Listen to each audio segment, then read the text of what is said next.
kulanti haboon wanaagsan dhammaan akhyaarta sharafta mudan ee hawada sida tooska inooga daawanaysay meel walbo daafaha dunida aad ka joogtaan waxaad ku soo dhawaataan barnaamij aan ugu magac darnay barnaamijka abwaandoodan barnaamijkani waxaanu ku eegi doonaa qaybtan ugu horeysa isagoo noqon doona barnaamij taxana ah oo markaasi hadba aan ku soo qaadan doono wacyigii waxyaalaha soo jiri jiray oo markaasi abwaandoodana wax ka weydiin doono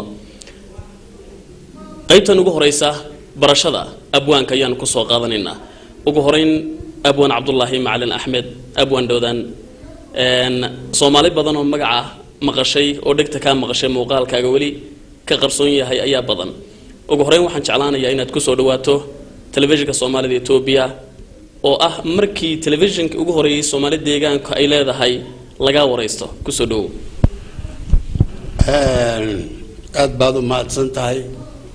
una sharfan tahay waxaan salaamayaa marka hore idinka laga bilaabo ummadda luqadan ku hadasha ee Itoobiyawiga marka aniga waxaan ku sheegayaa su'aal fara badan in igaga timid aniga oo ay igu weydiinayaan taariikh nololeedkayga marka iyadii aan u sheegi jiray umaanadana ku celinayaa waxaan dhashay 1941 waxaan ku dhashay deegaanka Wardheer baadiyaheeda dadkii dhalayna dad wuxuu ahaa reer guuraa oo xoolo dhaqata oo ari iyo geel leh nugul aan ahayn ha ahaatee anigu ummadii aan ku soo dhex koray bay'adii wixii ay kaga hadli jireen taariikhaha iyo dhacdooyinkii jeerba si ahaan jiray iyo maxaan ku iraahdaa xeer dhaqameedkii lagu soo dhaqmi jiray asluubsayna cimriga dheera iyo luqadii xeer dhaqameedka lagu lahaa iyo dhacdooyinkii soo jiri jiray hore marka aniga oo aynigaygu yahay 16 jir yaan bilaabay sheekadan la yiraahdo gabayga iyo geeraarka iyo heesihii dhaantada iyo waxyaalo saasoo dadku waxay jireen laga heesi jiray dhaantooyinka waagaas yaan bilaabay marka taariikh nololeedkaygu wuxuu ahaa noocyo saasoo dad reer guuraa oo aan ku dhex noolaa marka geel iyo ari bay lahayn san hore kuugu sheegay dadkaasuna waa dadka la yiraahdo dadka dhaqankii hore la dhigi jiray reer caadka ee dalraa jiray yoo ahaa waqtigaas dee wuxuu kala lahaa dhulka wuxuu ahaa ceel iyo carshin ee la kala dhigi jiray marka si haddii ay abaaro dhacdana aynan xooluhu tigaadu waayin yaa xeerku wuxuu dhigi jiray in doogaada la taga carshin dhul ceelasha ka fog marka ay tahay xagaa ama jiilaalna waa la soo ceeldegi jirayoo meel kolkay u dheer tahay ama laga soo hoydo aroorku subaxii tagi ka soo hoydo ama uu habeen guulo ama hadday badato laba la guulo yaa la tagi jiray intaa waxaa la dhihi jiray dhulka ceelowgaa la dhihi jiray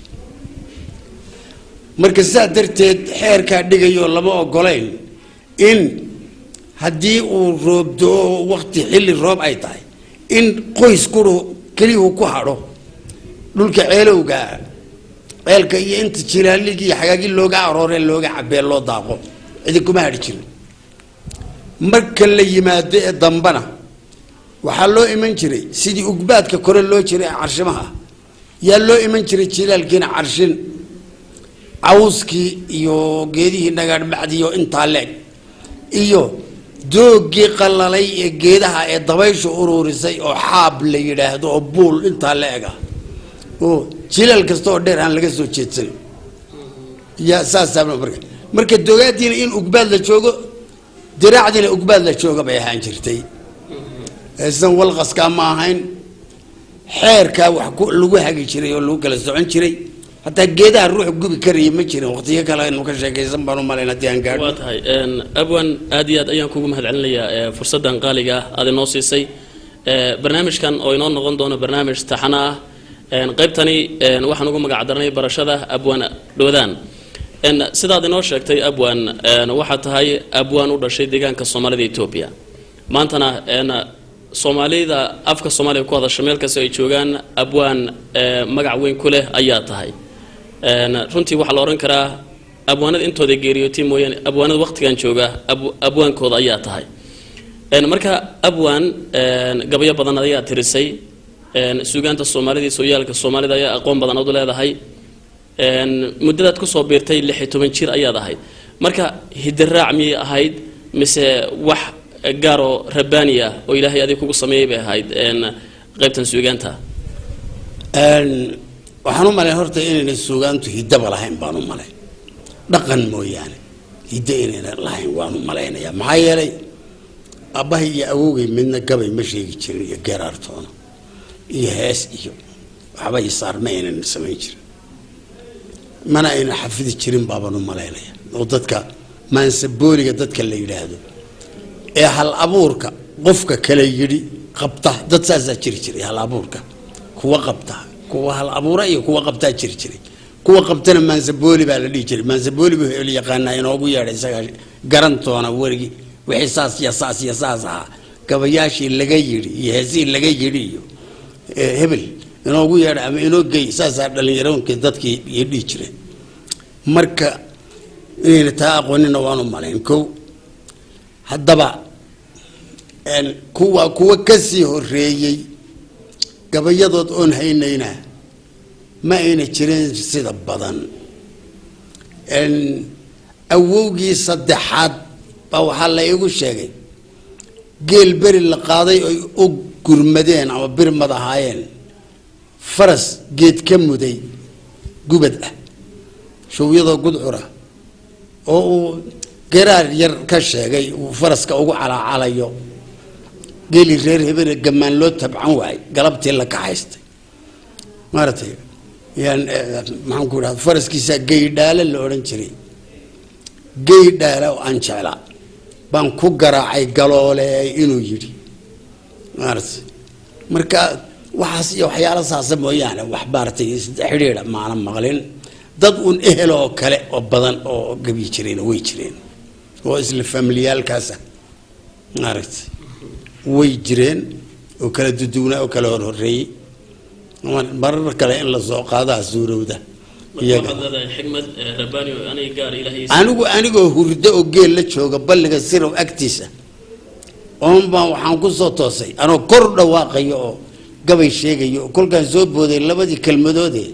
ugu dambeysay baan yaan maarta yaan xusuustay labadii kelmadood ma mid erey ku jira baba aan garanay ummadii falaad xumata qambari hadaan fiirsho alla ilayna foorsha waa fariidnimo baan ku soo toosay markaana ummad ma ana aqoonin inay geedka tahay inay geelan la jooga tahay inay cawska tahay ma ana kala garan 2 sano kadib nin oday oo culimo oo Sheekh Maxamuud la yiraahdo ana wali geerisa maqal yaan 2 sano kadib weydiiyo adeer ummad waa maxay kula suuri waa inaga saanama inaga reer hebel ah intuu ugu qoslo istaago soo jeestay buu yiri maya dadka bini aadmiga yaa la dhihi karaa ummad maaragtay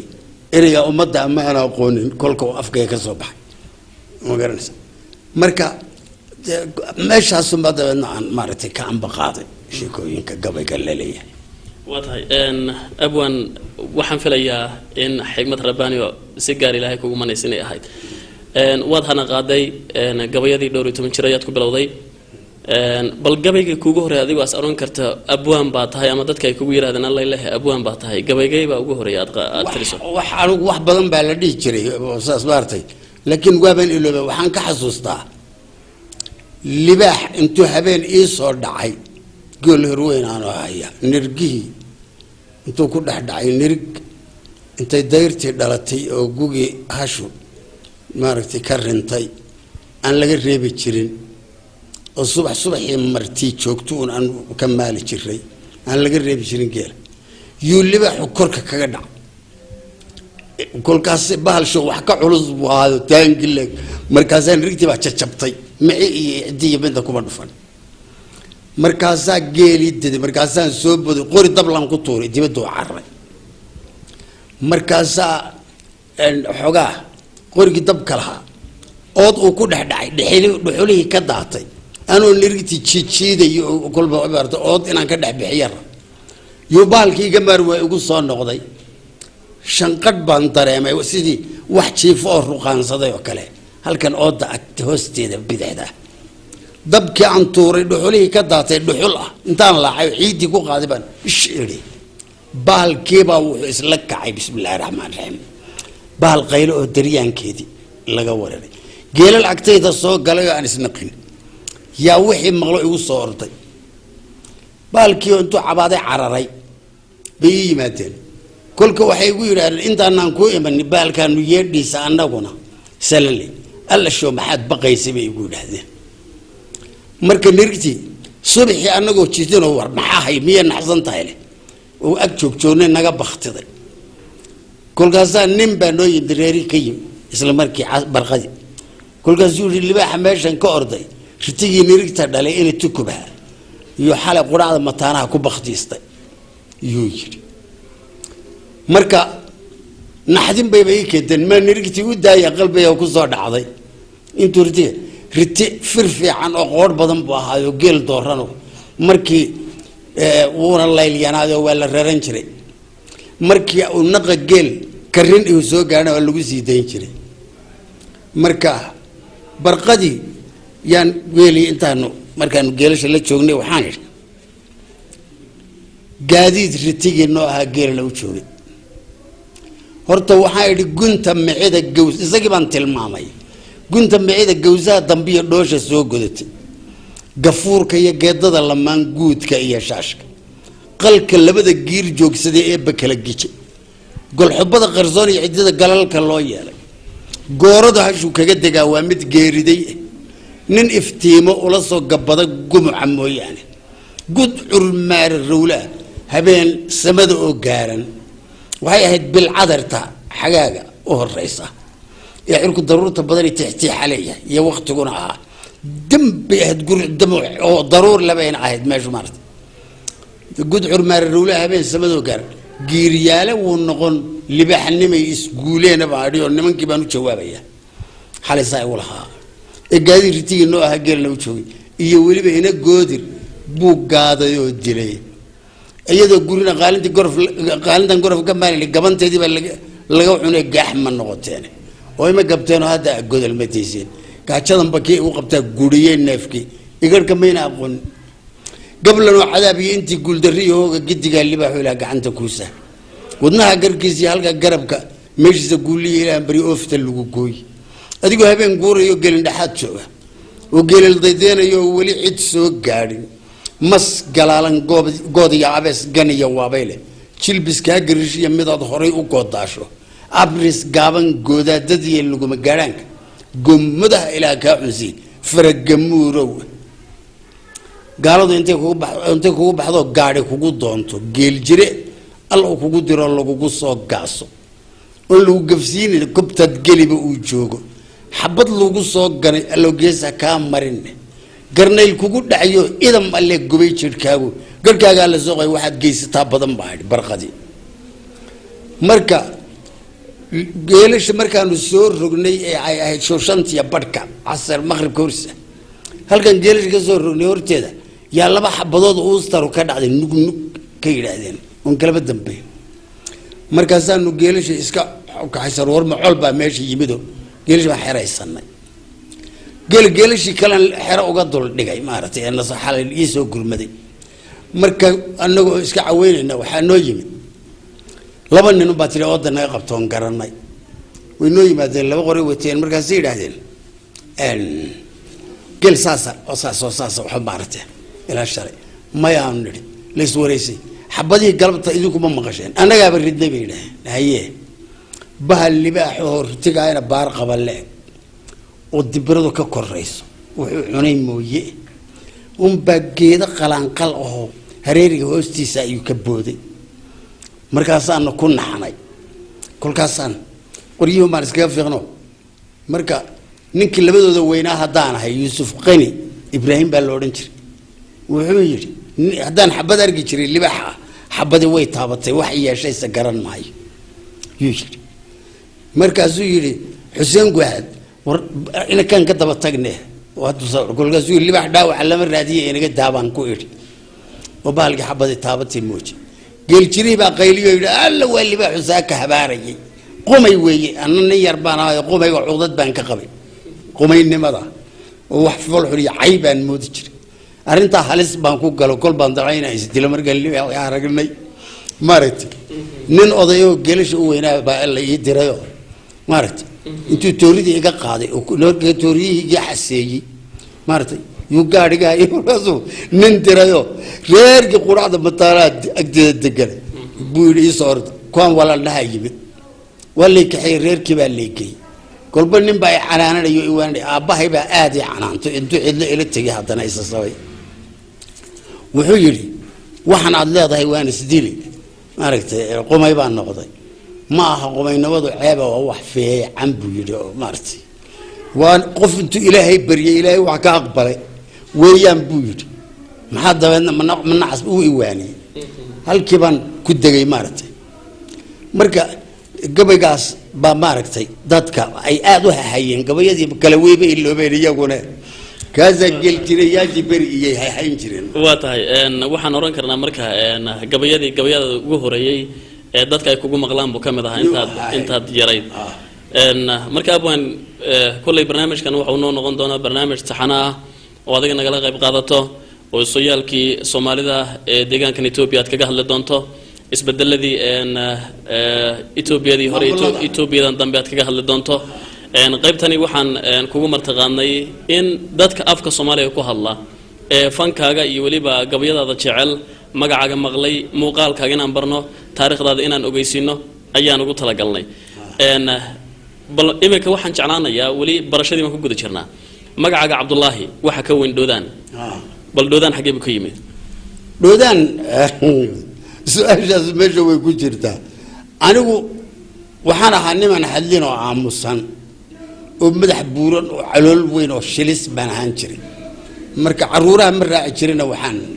dhageysan jiray dadka waaweyn maartay ama kabdhoodka ama geedka ama ardaaga fadhiyay kambalada meelaha yaan sheekadooda jeclaa haddaan raggaa waayona islaamaha reerka ee waaweyn yaan sheekooyinkooda dhageysan jiray oo qaar baa raggaba kasii sheeka fiicnaa taariikhay ka sheekayn jireen marka wax badan baan ummaddaa ka xafiday hataa inaan wax xafidayn cidi wari mahayn marka berigii dambe anoo 3 jira intaanan aad wax u dhageysan yaa reeruhu mawlid akhristeen meel wardheer agteeda oo leeyahay qodaxle mawlid baa la akhristay kolkaasaan raggii maaragtay kutubaha aqriyay raggii la qaadayay codkoodii fiicnaa waan jeclaystay kolkaasaan waxaan dabcay galabtii annayna alla bari sameeyo ana alla bari 3 jir baan ahaa sida la sheegay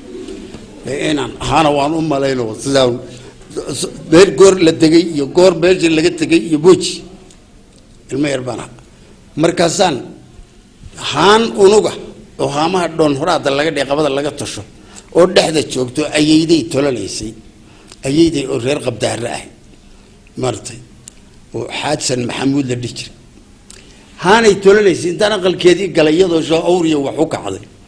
haantii waxaan ku shubay biyo waxaan ku shubay caana ciira waxaan ku shubay baalkii maxaan ku dhahdaa maaragtay jiriid meel lagu waray waxaan ku shubay colob kale oo haddana masaf ku waran waxaan wax far badan baan isku daray markaasaan waxaan rabaa inaan caruuraha ugu yeedho iyaguna akhristaan sidii wadaadadii maanta oo saaka oo kale markaasaan wixii aanoo la legdamayo kolba la kufayo toosanaya aqalka halka labada udub xoog dhexdooda iyaan waxaan is yiri geeda adarigii ay hooyadaa ku dari jirtay maaragtay masagada jiriid iyo kolka qoryaha maxasa waxa ila ekaatay digadii adhiga intaan tagay baan digadii soo cantoobtay ku noqday haddana soo markaasaan ku daray geeda adari baan uga dhigay marka anoo wixii la legdamayo wali caruurtii u yeedhan baa ayadii timi marka intay saa ii dhowrtay allah tiri oo yar qosashay bay hooyaday u yeedhay ay tiri nabalkaali kii dhoodaan sanaa wuxuu sameeyey يتر دمر بدن بأزوكي ولا يقول قصلك قبل راح عمر لديه شري الددية يا إيجار نفسطي دمر كي يقول ما تسني وحي أنا أسكت ضابي نحن نقول أقل كيودي بيلا تكتي مركزي أوه ودودان يضل يجب ما يدعي وحي عانى ينا يبويس هبينك عروري مركي العويني دودان يقول هل أرد هالكاسي يجلس صوتي أرنتو أنا وحنا هايستي فم كيك إياه وحياله وحنا قصي إني أشيدي بوق إنجليز تانكو أركي هذا ما كونيو سجال بقوليو سديتن إياه لبادي يام بوق وحنا أركي إنجليز دودان عيلكي النبي يوسف لقول ذي إن ليدا أو وحب أفجي وديديا دودان تنوبا عيلكي النبي يوسف لقول ذي ما ركتي وأي كنت الماما يعني that what is name is دودان أي ليه المرت ينبوقا كوارك وان يابا وعايد هذه حقيقة سوقاتي وعن مرت تلو معرويل هذه بالشيء سبحان الله يسير وان عنا دم بدنا مرت ها marka magaca sidaas oo kugu baxay xaqaas u kayid marka wahagaag akhyaarta sharafta mudan hawada sida tooska ah inooga daawanaysay kaasi waxa uu ahaa abwaan Cabdullaahi Macalin Axmed Cismaan oo ku magac dheer abwaan Doodaan waa abwaanka aad wada taqaanaan oo barnaamijkani martida inoogu ahaa hadduu ay barraale ka noqdo barnaamijkani waxa uu noqon doonaa barnaamij toddobaadla ah oo had baan qodob ku soo qaadan doono abwaankan markaa martida inoogu noqon doona hadduu ay barraale ka noqdo برنامج كان محمد حسن أيضا لسه عسيني أبوان كان وكوري سنة أدبو مهسين هاي كاميرا ومحمد شعيب انتهينا برنامج كان مدلما دينكو كل مدونا هدو إيه برها اللي كان نغضو نوري كولانتين